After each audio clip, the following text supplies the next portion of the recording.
Now, when I worked in the corporate world, it was so common to see people working through their lunch breaks. You'd ask them how their day was and they'd say, "So busy, haven't had time to get lunch." But is this really conducive to productivity? And is all of that eating lunch at our desks merely a form of signaling? In today's episode, we're actually going to look at why eating lunch at your desk can be counterproductive in terms of getting stuff done. We're going to look at why sitting down all day is effectively bad for your focus. And then we're going to look at what the benefits of getting outside and going for walks during your workday actually are. And before we get into that, if you enjoyed this show, take a moment to like, share, or subscribe to all that good stuff and leave a comment below. Do you go for a walk during your lunch break?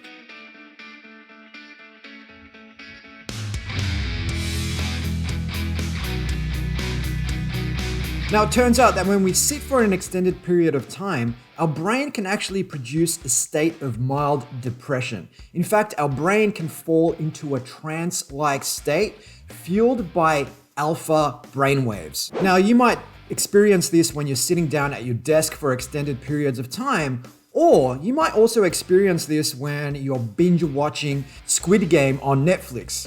Sure, it might be somewhat entertaining in the moment, and it was a great production, if I may say so myself. But after you walk away from that, you can actually feel kind of cognitively and physically down. And that's because extended periods of sitting, effectively not doing anything cognitively or physically demanding, can make us fall into a state of mild depression.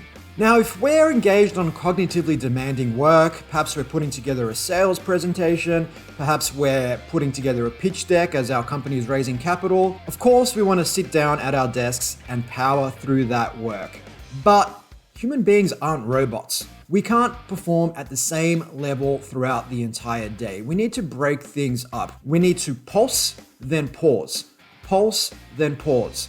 And by getting up, by going for a short walk, we're going to improve our brain's ability to focus on that cognitively demanding work. Now, why is this the case? Well, when we get up, when we walk, when we move, our evolutionary wiring, our caveman brain, sees that as a moment of fight or flight.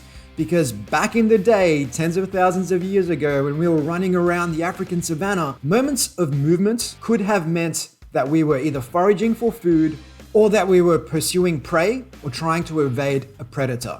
Now, in that moment, our brain would release adrenaline as well as brain-derived neurotrophic factor, both of which coalesce to help us become more alert and focused in the moment. Not only that, but small amounts of adrenaline as well as BDNF also help to alleviate feelings of depression and anxiety in the moment. This is partly why when you get up from your desk and go for a 20 or 30-minute walk outside, you tend to feel a lot better about life in general when you get back to your desk. In fact, researchers from the University of Illinois found that the brain lights up like a Christmas tree whenever we go for a short walk, insofar as brain-derived neurotrophic factor is concerned. Furthermore, as we've discussed in a previous episode on sunlight and the benefits of getting sunlight and vitamin D, when you go for a walk, you're also getting more vitamin D, which is going to help you feel better and become more alert at your desk.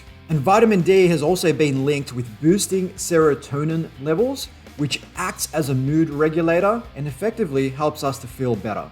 And the more vitamin D you get, say, in the first few hours of your day, the better your circadian rhythm will be tuned, and the easier it will be for you to get a full night's rest later in the evening, which of course is going to feed right into how you feel the next morning at your desk and how productive you are. Now, how long should you walk for? It doesn't need to be a 10-kilometer fun run walk or anything of that persuasion.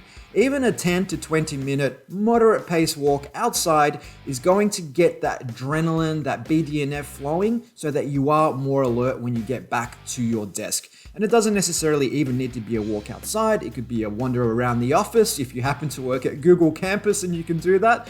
But any form of movement, even just cranking out some push-ups, some burpees, walking up and down a flight of stairs, doing something of that persuasion to get that energy moving is going to help you be more productive at your desk versus sitting at your desk for 2, 3, 4, 5 hours in a row without moving, which not only is going to wreak havoc on your focus and cognitive function, but is also going to wreak havoc on your physical mobility and can result in all sorts of detrimental long-term consequences, particularly when it comes to things like, say, your hip flexors, which are fundamental for mobility as we get older, and are one of the key reasons why elderly people often lead themselves to an early grave, because they have falls due to a lack of balance and a lack of strength in bone density and parts of the body such as their hip flexors. Now, there are actually a number of supplements that have been shown to increase levels of brain-derived neurotrophic factor. So outside of going for walks, there are other things you can do to give yourself an edge. Now, that includes number 1, magnesium, 2, what we've discussed, vitamin D, and 3, zinc. Now, these are over-the-counter supplements that you can find at your local chemist or even grocery store, and incorporating these into your daily protocol will help to improve your focus at work. So with that, I'm gonna go for a walk because I've got some really cognitively demanding stuff to work on later this afternoon. See you later.